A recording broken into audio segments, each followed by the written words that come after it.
एक बार एक बूढ़ा किसान होता है। वह कार्तक नहाने की सोचता है। तब वह अपनी बड़ी बहू के पास जाता है और कहता है कि बहू, मैं कार्तिक नहाना चाहता हूँ, तो तुम मेरा काम कर दोगी। तब बड़ी बहू इनकार कर देती कि मुझसे आपका काम नहीं होगा, आप छोटी के पास जाइए। तब वह छोटी बहू के पास जाता और कहता है, बहू, मैं कार्तिक स्नान करना चाहता हूँ, अगर तुम मेरा काम कर दो तो। तब छोटी बहू कहती है, पिताजी आप नहाइए, मैं आपका सारा काम कर दूंगी। तब वह सुबह अपने ससुर के लिए बाल्टी पानी भर कर रख देती, उनकी धोती धोकर सुखा देती और शाम को खाना बना देती। वह जब भी धोती धोकर सुखाती थी तो जो बूंदे धोती में से नीचे गिरती थी वे मोती बन जाती थी।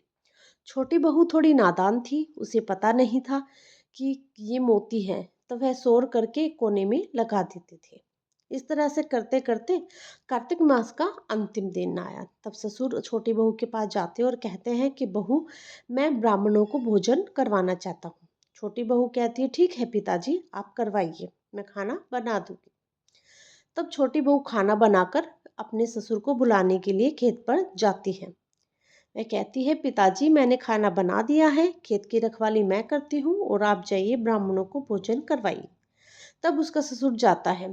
वह देखती है कि चिड़िया दाने चुग रही थी गेहूं की बालियों में से।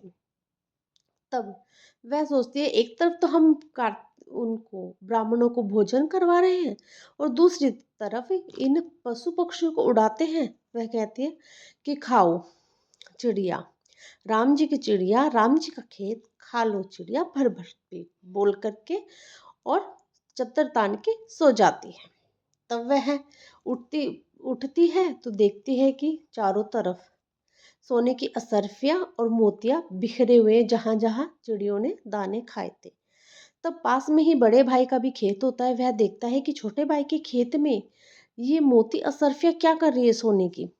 तब वह छोटी बहू से बोलता है कि ये क्या है। तब वह बोलती है कि मैंने तो बस पिताजी का कार्य किया था और कुछ नहीं पता मुझे।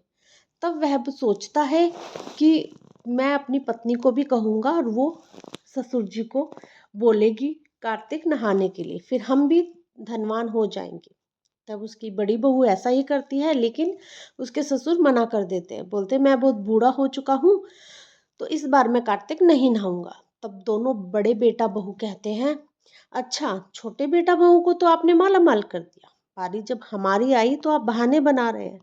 तब बूढ़ा सोचता है कि कोई बात नहीं, मैं इस बार भी नहा लेता हूँ। तब बड़ी बहू वैसे ही सारा काम करती जैसे छोटी बहू करती थी। वो जब भी धोती धो करके सुखाती थी तो बूंदों के रूप में जब भी वो जहां जहां पड़ते थे, बूंदे पड़ती थी, वहां वहां गहरे गहरे गड्ढे बनने लग गए। फिर भी बड़ी बहू ने सोचा कि कहीं तो कभी तो वो कार्तिक मास का अंतिम दिन आने दो, मोती बनेंगे। उसने सारी बातों को इग्नोर कर दिया।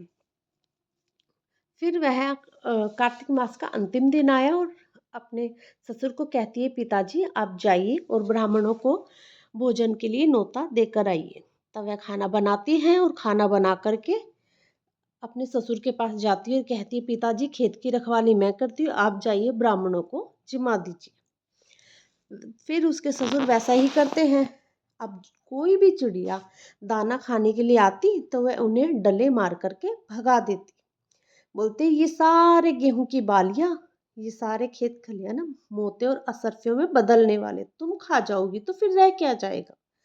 लेकिन मोती बनने की बजाय, सोना बनने की बजाय वो सूख गई, पूरा खेत उनका सूख गया। तब वह अपने ससुर के पास जाते हैं कि आपने तो हमारे साथ धोखा किया है, छोटे बेटा बहू को तो आपने माला माल कर दिया और हमारे खेत तक सुखा दिए, आपने अच्छे से नहीं नहाए।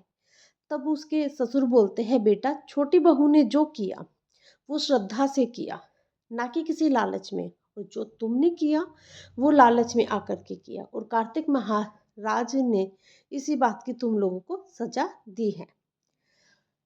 कहते सुनते हुकारा भरते छोटी बहू के साथ जैसे कि सबके साथ करना, बड़ी बहू के साथ किया वैसे किसी के साथ ना करना।